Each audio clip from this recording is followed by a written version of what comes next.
Perkenalkan, nama saya Rizky Ronaldinho dengan NIM 125-22002, asal saya dari Kota Metro.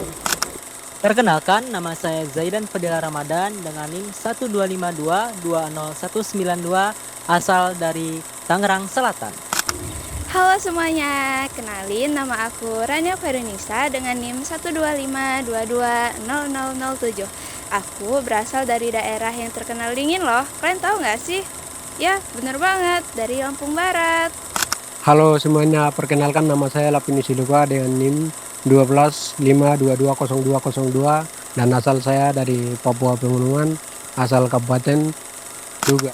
Halo semuanya, perkenalkan nama saya Najwa Dira Susanto dengan NIM 125220177. Saya berasal dari Kota Metro. Ini adalah video persembahan dari kelompok 8. Selamat menyaksikan ya.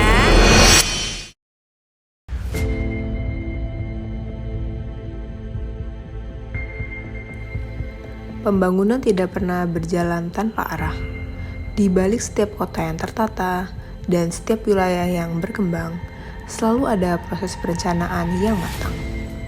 Namun, pernahkah kita bertanya, mengapa suatu daerah bisa maju sementara daerah lain tertinggal? Mengapa ada kota yang nyaman dihuni sementara yang lain penuh persoalan?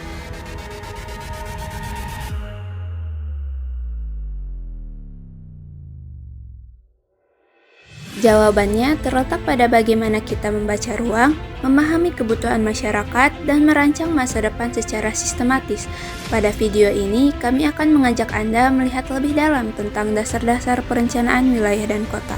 Apa itu perencanaan, mengapa kita membutuhkannya, bagaimana sejarahnya di Indonesia, serta tantangan yang dihadapi dalam mewujudkan pembangunan yang berkelanjutan dan inklusif.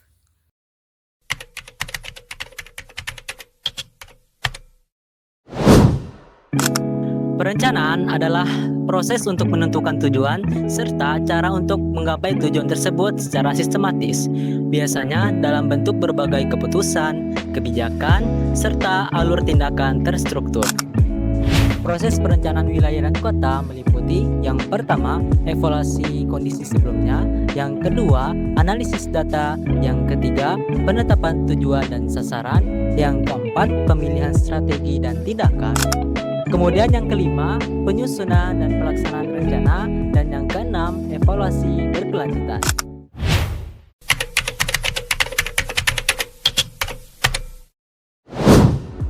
Mengapa butuh perencanaan dalam pembangunan? Perencanaan dalam pembangunan sangat penting karena pembangunan mesti harus direncanakan. Kemudian tidak ada rencanakan, pasti akan muncul masalah atau timbul permasalahan di tempat tertentu, yaitu masalah sosial, ekonomi, dan juga lingkungan.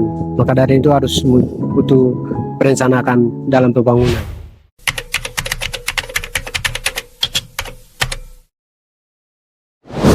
Sejarah perencanaan di Indonesia adalah perjalanan panjang yang penuh momentum. Pada masa kolonial, perencanaan dibuat sepihak oleh pemerintah Belanda, bukan untuk rakyat, tetapi untuk kepentingan mereka sendiri. Namun, dari situlah pondasi awal administrasi modern mulai terbentuk. Setelah kemerdekaan, Indonesia bergerak cepat. Pemerintah menyusun rencana pembangunan nasional untuk menata ekonomi dan membangun negeri yang baru lahir. Di era Orde Baru, perencanaan semakin terpusat dan teknokratis. Pertumbuhan ekonomi dikejar habis-habisan, meski peran masyarakat dalam prosesnya masih terbatas. Reformasi 1998 menjadi titik balik besar. Desentralisasi memberi daerah kekuatan baru, kesempatan untuk merancang pembangunan sesuai kebutuhan mereka sendiri. Proses perencanaan pun berubah menjadi lebih terbuka dan lebih responsif. Dan hari ini, Indonesia memasuki babak baru. Perencanaan bergerak maju dengan dukungan teknologi, data, dan partisipasi publik.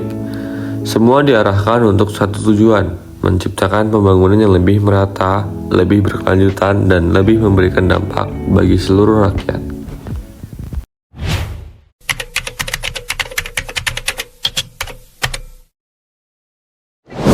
sebagai perencana. Kita sebagai perencana itu tidak hanya membuat dokumen rencana dan menggambar peta, tetapi kita juga ikut mengarahkan bagaimana sih suatu wilayah itu dapat berkembang. Kemudian, kita juga sebagai penghubung antara pemerintah, masyarakat, dan pihak swasta dalam membangun suatu pembangunan supaya pembangunan sesuai dengan kebutuhan. Kemudian, untuk peluang kerja sebagai perencana, kita sebagai perencana juga memiliki peluang kerja yang luas loh. Kita sebagai perencana bisa bekerja di kementerian atau Pemda sebagai perencana tata ruang. Kemudian kita juga bisa bekerja di perusahaan swasta seperti perusahaan konsultan. Bahkan kita juga bisa bekerja di lembaga swadaya masyarakat. Selain itu, kita juga bisa loh bekerja di organisasi internasional yang bergerak di pembangunan wilayah.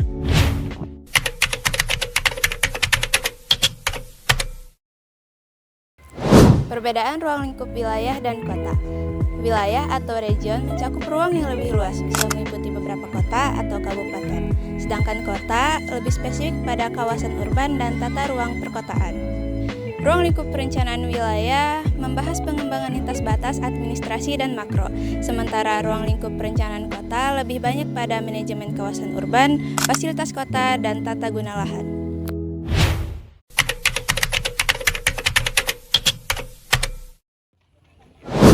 Kemudian perbedaan substansi antara perencanaan wilayah dengan perencanaan kota. Perencanaan wilayah mencakup isu pemerataan seperti perkembangan antar wilayah dan pengembangan ekonomi daerah. Sedangkan perencanaan kota lebih fokus kepada tata ruang, RT/RW, dan RDTR, serta penataan tata ruang.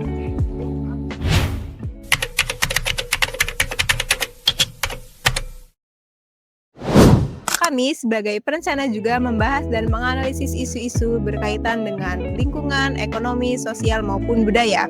Isu-isu yang kami bahas meliputi isu-isu yang klasik sampai dengan isu-isu yang kompleks. Nah, contoh isu-isu yang klasik itu seperti banjir di pusat kota, drainase yang buruk, sanitasi yang tidak merata, penumpukan sampah, dan lain sebagainya.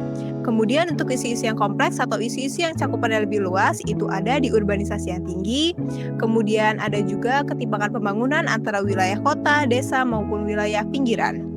Nah, kita sebagai perencana itu harus tahu loh tentang isu-isu itu karena kita sebagai perencana yang akan mencari solusi dari masalah-masalah tersebut.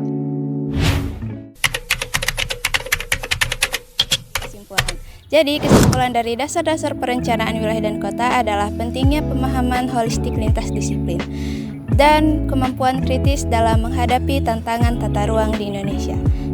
Kedepan, mahasiswa perencanaan wilayah dan kota perlu memahami kebijakan terkini, teknologi perencanaan seperti JIS, partisipasi masyarakat, dan pendekatan pembangunan berkelanjutan agar mampu menjawab isu-isu perencanaan di masa mendatang.